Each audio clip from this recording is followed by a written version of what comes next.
Assalamualaikum warahmatullahi wabarakatuh. Bismillahirrahmanirrahim. Alhamdulillahirabbil alamin. Wa bihi nasta'inu ala umurid dunya waddin. Wassalatu wassalamu ala asyrafil anbiya'i wal mursalin sayyidina maulana Muhammadin wa ala alihi wa sahabati ajma'in. Saudara, marilah kita mulai pengajian kita dengan membaca surat Fatihah untuk penulis kitab yang kita pelajari, Kiai Soleh Darat, Lahul Fatihah. A'udzubillahi minasyaitonirrajim. Bismillahirrahmanirrahim. Alhamdulillahi rabbil alamin. Ar-Rahmanirrahim. Maliki yaumiddin. Iyyaka na'budu wa iyyaka nasta'in. Ihdinas siratal mustaqim. Siratal ladzina an'amta 'alaihim ghairil maghdubi 'alaihim waladdallin. Amin. Kita masih membicarakan pertanyaan Nabi Ibrahim, bagaimana cara menghidupkan orang-orang yang sudah mati. Kita lanjutkan. Bismillahirrahmanirrahim. Mongko setuhune kaya mangkono mongko perintah Allah Subhanahu wa taala ing Nabi Ibrahim kelawan den kon nyembelih iki sifate kang tinutur. Jadi dengan demikian Allah memerintahkan Nabi Ibrahim untuk menyembelih sifat-sifatnya yang sudah tersebut di atas. Ya, ada 7 sifat. Dari 4 menjadi 7 ya. Lan iyo iku manuk tawusul bukhl, manuk gurabul hirs, lan manuk dikusyahwah, lan manuk nasrul ghadab. Yaitu merak ya. Meraknya kikir atau kikirnya merak. Ya, sebentar, ini manuk tawusul bukhl ya. Burung meraknya kikir, lalu burung gagaknya tamak, burung atau jagonya syahwat, dan garudanya marah. Ya, jadi ini yang, atau mungkin lebih mudah, kikir yang dilambangkan dengan merak, tamak yang dilambangkan dengan gagak, syahwat yang dilambangkan dengan ayam jantan, dan sifat marah yang dilambangkan dengan garuda. Mongko tatkala wis nyembelih Khalilullah Ibrahim ing iki manuk papat, den sembelih kelawan peso sidik lan dadi milu mati anak-anake kabeh. Maka ketika Nabi Ibrahim kekasih Allah itu telah membunuh keempat burung itu dengan disembelihnya memakai pisau kejujuran atau kebenaran, serta semua anak-anaknya ikut mati, ya maksudnya kemarin kan disebutkan dari 4 itu menjadi anak pinak menjadi 7 ya, menjadi 7 sifat yang harus dihindari, yang harus dibunuh. Mongko dadi ora ana kabehane lawang swarga, lawang jahanam pitu. Maka dengan demikian lalu pintu jahanam yang 7 itu menjadi tidak ada lagi karena dibunuh tadi. Mongko krana mangkono tatkalane den jeguraken Nabi Ibrahim ing dalem nar, mongko dadi nar badan wa salaman ala Ibrahim fafham. Karena itu ketika dimasukkan atau dilontarkan Nabi Ibrahim ke dalam api, maka api itu menjadi dingin dan tidak merusak. Salaman itu artinya menyelamatkan atas Ibrahim. Jadi api tidak membakar dan tidak merusak Nabi Ibrahim. Pahamilah hal ini. Mongko sawise den sembelih mongko nuli den cacah kelawan tangane Syekhul Mursyid, mongko iku isarahe Nabi Ibrahim Ruh, mongko sawise den cacah mongko nuli den dum-dum ana ing gunung papat saking gununge bumi nira. Nah, setelah disembelih hewan-hewan tadi, lalu badannya dicincang dengan tangan syekhnya murid, syekh yang mursyid, syekh yang betul-betul membimbing. Maka itu isyarat bagi roh yang digambarkan dengan Nabi Ibrahim. Mongko sawise setelah dicincang itu lalu dibagi di dalam atau bidali ke dalam 4 gunung yang ada di bumi kamu. Nah, mongko utawi ngibarate gunung papat iku suwiji gunung nafsun namiyah lan iya iku den namani an nafsun nabatiyah. Nah, yang dimaksud dengan 4 gunung itu di dalam diri manusia, yang pertama adalah gunung nafsu an-namiyah atau nafsu nabati, nafsu yang nafsu berkembang di dalam diri manusia, yaitu disebut juga nafsu nabatiyah.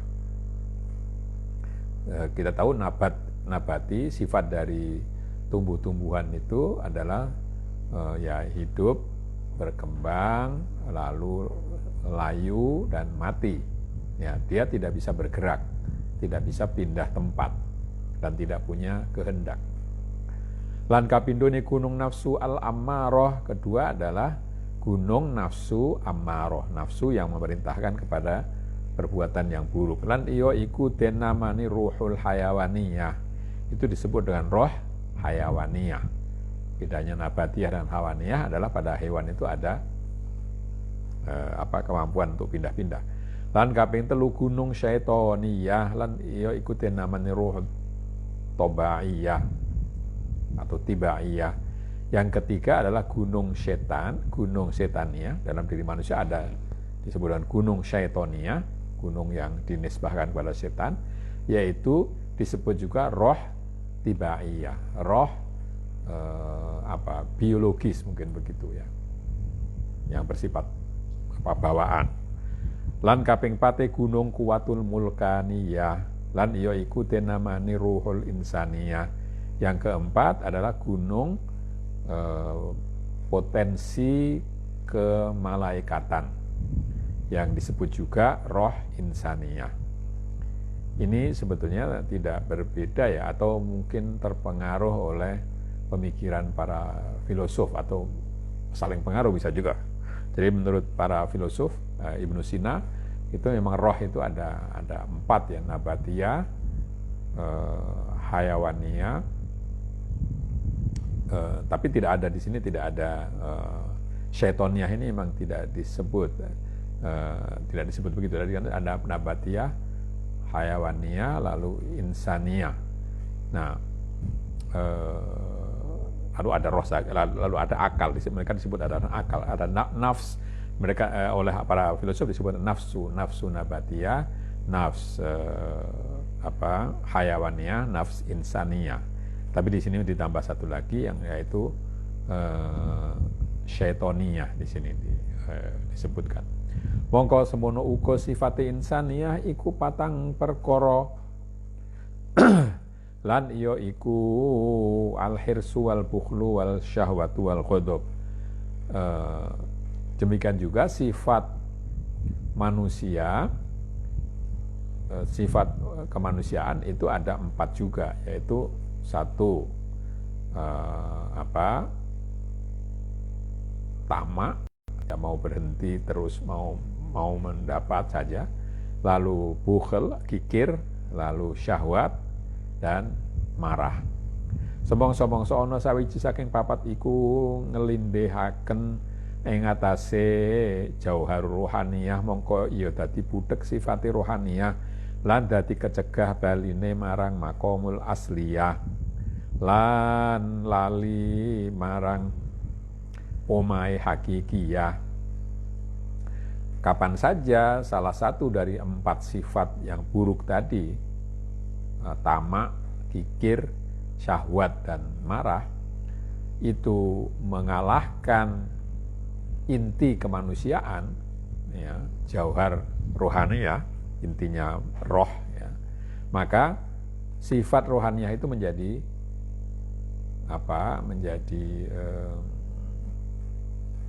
tidak jernih lagi, ya, keruh, menjadi keruh, dan menjadi terhalang untuk kembali ke makomnya yang asal, ke tempat tinggi yang semula didudukinya, dan lupa kepada rumah hakikinya.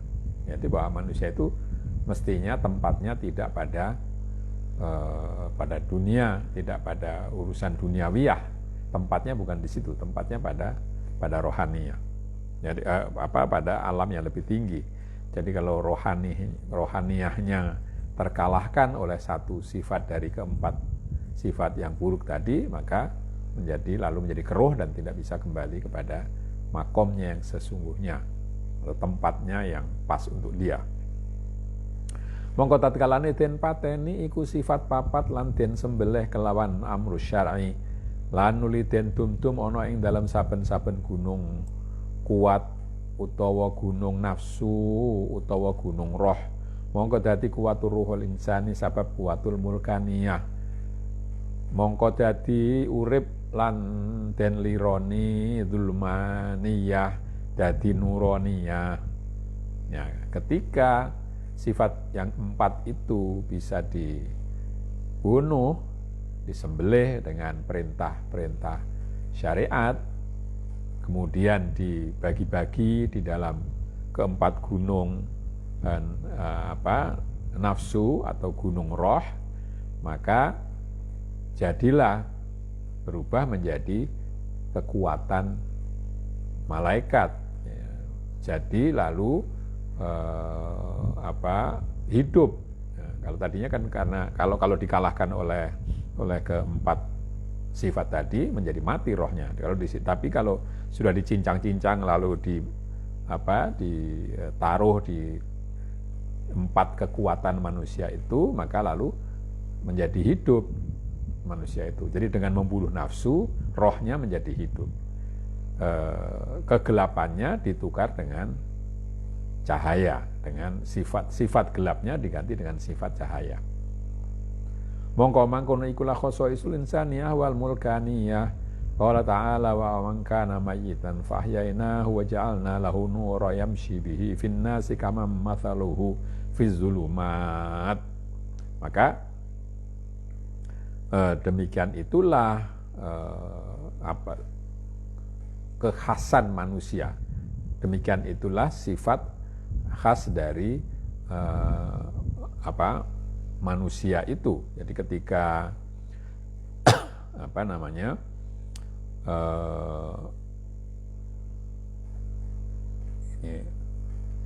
mana tadi jadi hilang, khosaisul insaniyah dan mulkaniyah, sifat manusia dan sifat rohaniyahnya, mungkin begitu. Di sini disebut mulkaniyah, itu artinya itu dari bisa dari malaikat, ya, dari sifat kemalaikatan manusia, ya, itu artinya ya, atau sifat.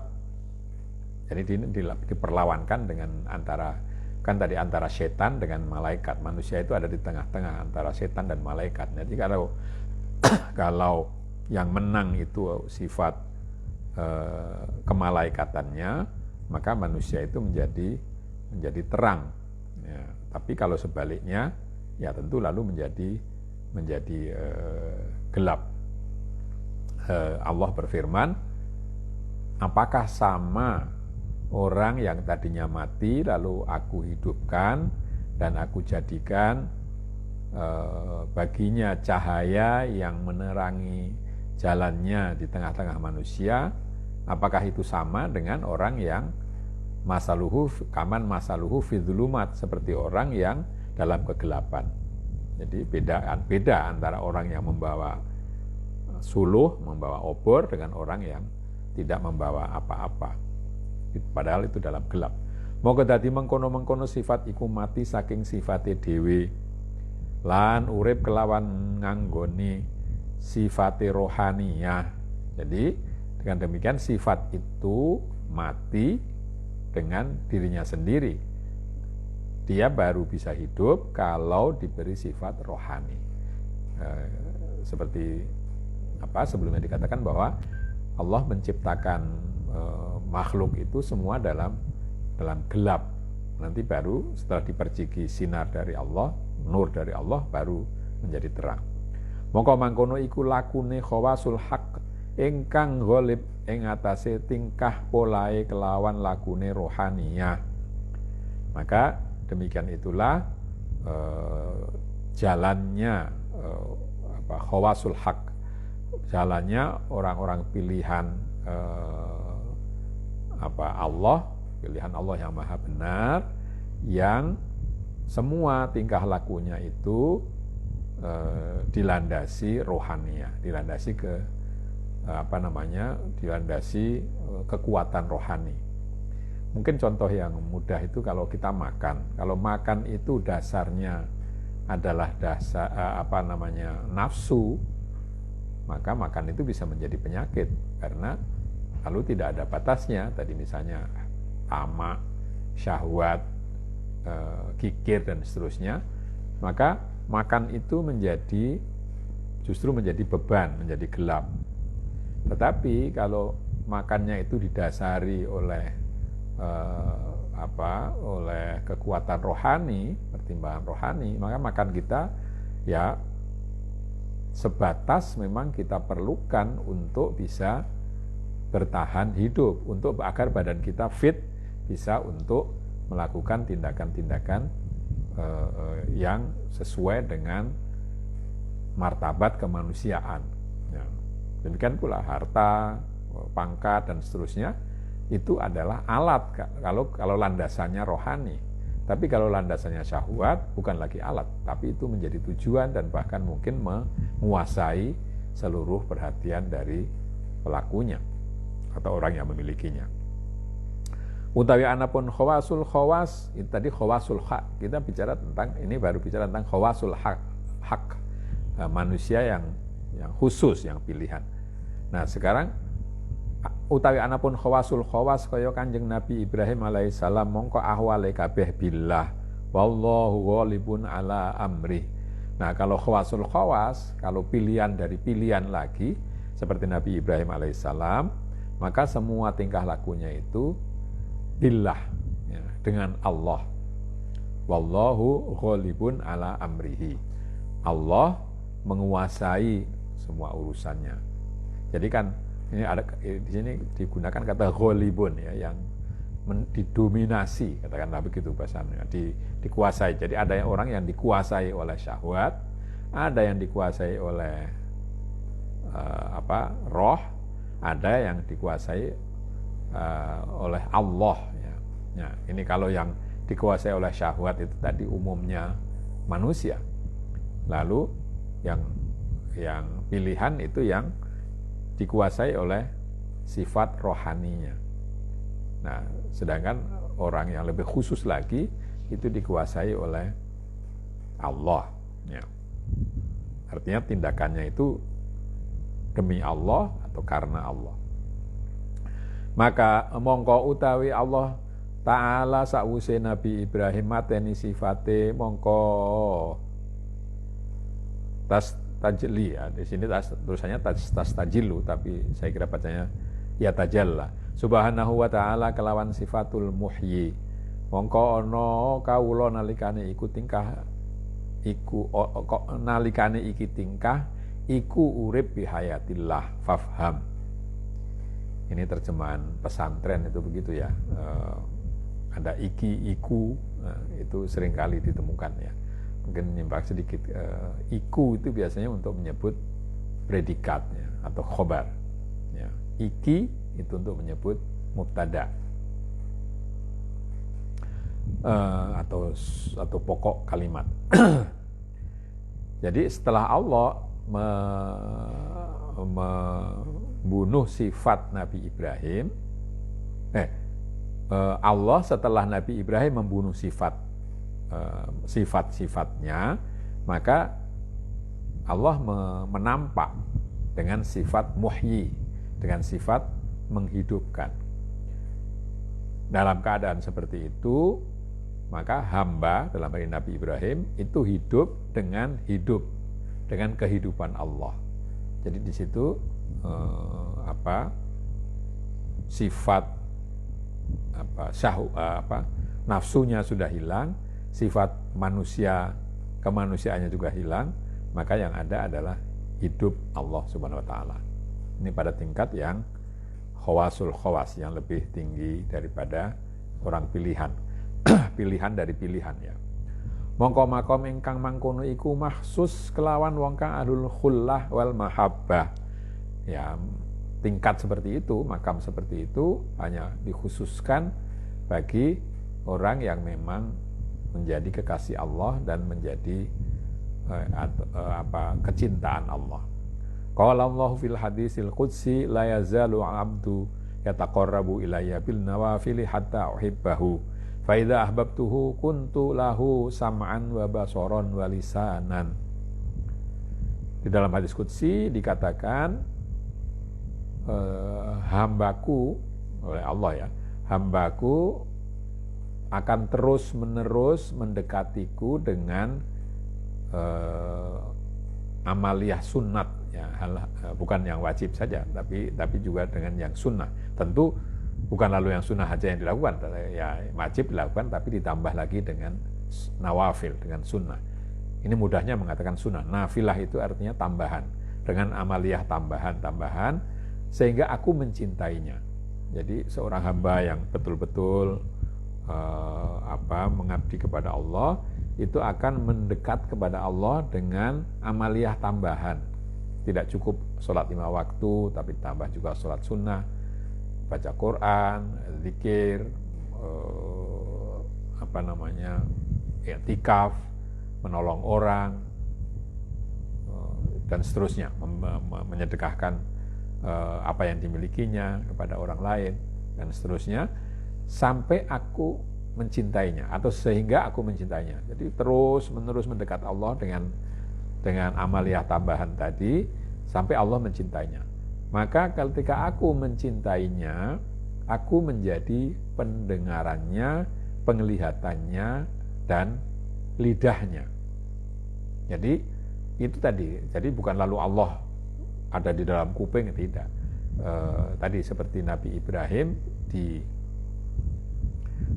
ketika sudah membunuh sifat-sifatnya, lalu dia hidup dengan kehidupan Allah.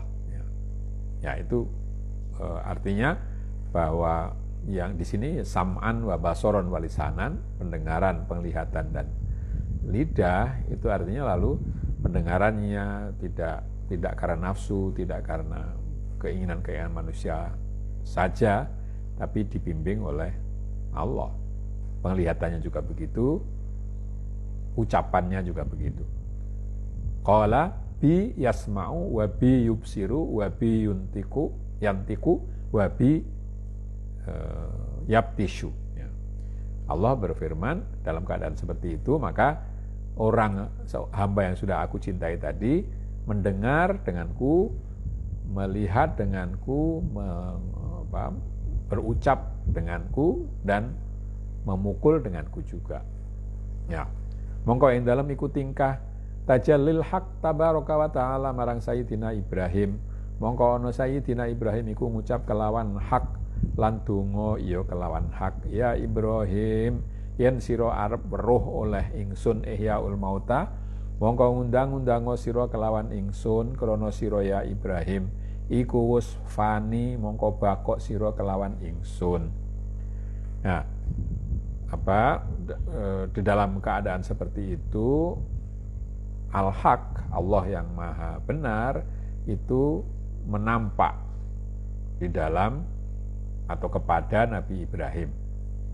Maka Nabi Ibrahim lalu berkata dengan benar, berdoa juga dengan dia berkata dengan hak, dengan Allah yang maha benar, berdoa juga dengan Allah yang maha benar.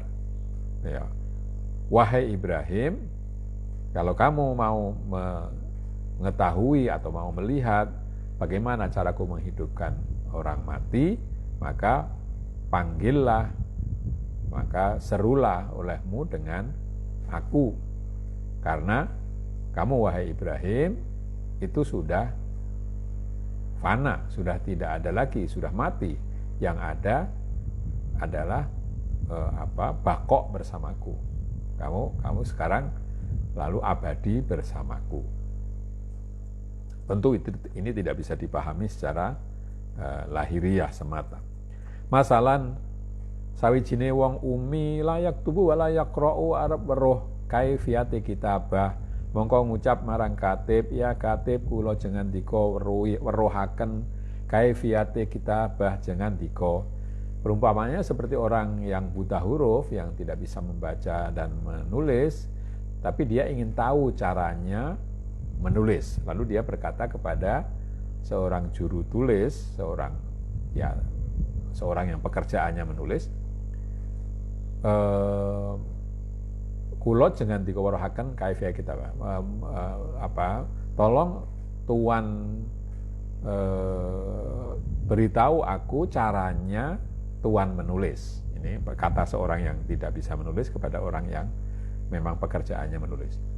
Mongko nuli dadekaken katib ing kolame ana ing tangane umi, lan nuli nglakokaken katib ing tangane umi, mongko nuli ngucap katib tulisa sira ya ummi, mongko ana umi ing dalem iki tingkah nyono yen dheweke iku katib krana ningali tulisan iku lumaku ana ing tangane, mongko dadi ngucap ana al-katibu. Maka lalu sang penulis tadi memegang tangan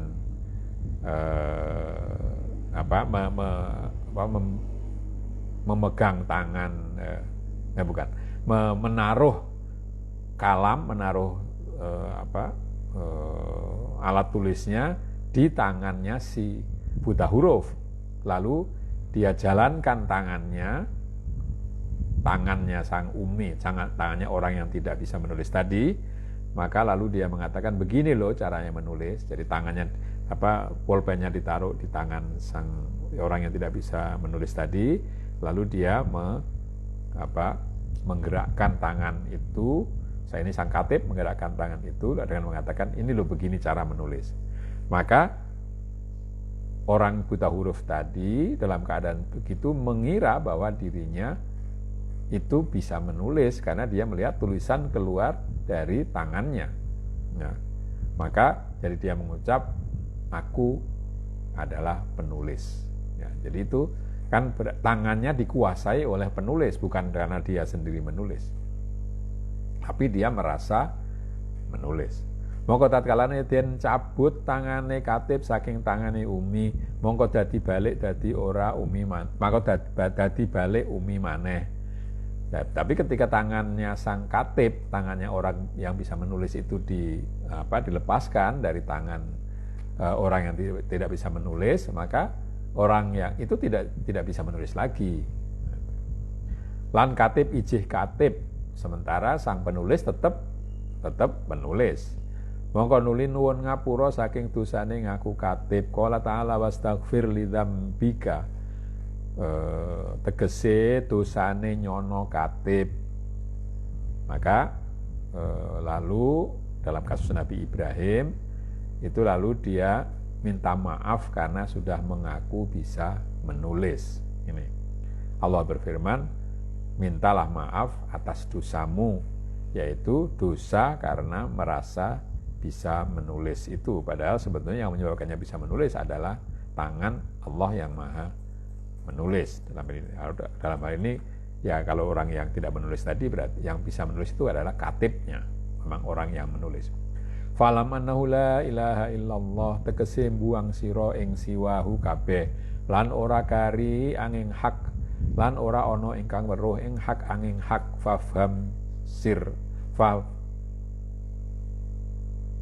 Fafham maksudnya fafham masirra, maka ketahuilah bahwa tidak ada Tuhan selain Allah. Maksudnya buanglah olehmu semua yang selain Allah. Yang tinggal memang hanya Allah semata. Tidak ada yang tahu tidak ada yang tahu tentang Allah kecuali Allah sendiri. Pahamilah rahasia ini. Ya, ini memang masalah yang pelik ya, karena Allah tidak kelihatan, tetapi asarnya atau pengaruhnya, bekasnya itu ada pada perbuatan kita. Jadi ketika kita berhasil, kemarin dulu saya katakan perbedaan antara kasab dengan iktisab ya. Kasab itu dari manusia melakukan tindakan, tetapi hasilnya itu tidak ada di dalam kekuasaan manusia. Hasilnya itu manusia hanya memperolehnya. Dalam pengertian tidak sepenuhnya dia yang menguasai. Nah, persis seperti tadi ketika orang buta huruf menulis, sebenarnya bukan, dia memang menggerakkan tangannya, tapi gerakan tangannya itu dikuasai oleh tangannya penulis. Dalam hal ini adalah Allah.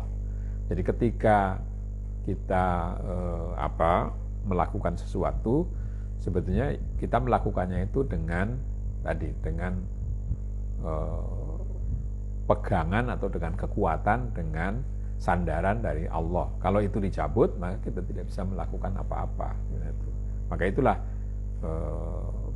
berkali-kali disebutkan la haula wala quwwata illa billah. Jadi kita ini meskipun merasa melakukan sesuatu, tapi sebetulnya kita melakukannya itu dengan kekuatan Allah. Mungkin ada kaitannya dengan ini ketika Nabi Muhammad SAW sudah melihat hasil dakwahnya, itu lalu diperintahkan untuk mohon maaf, yaitu pada surat An-Nasr ya. Idza jaa nasrullahi wal fathu wa ra'aitan nasa yadkhuluna fi dinillahi afwaja fasabbih bihamdi rabbika wastaghfirhu innahu kana tawwaba. Ketika Nabi sudah melihat orang berduyun-duyun masuk ke dalam Islam, di saat itulah diperintahkan untuk mohon maaf kepada Allah. Ya, ahli tasawuf menyebutkannya, memaknainya dengan mohon maaf karena tadinya mengira bahwa keberhasilan itu karena dirinya. Itu salah, karena keberhasilan itu adalah dari Allah. Maka istighfar karena telah merasa bahwa dirinya menghasilkan keberhasilan, padahal sebetulnya keberhasilan itu dari Allah Subhanahu wa Ta'ala. Saya kira untuk kali ini sampai di sini, kita akhiri dengan membaca hamdalah. Alhamdulillahirabbil alamin. Kurang lebihnya saya minta maaf. Akhirul kalam, wassalamualaikum warahmatullahi wabarakatuh.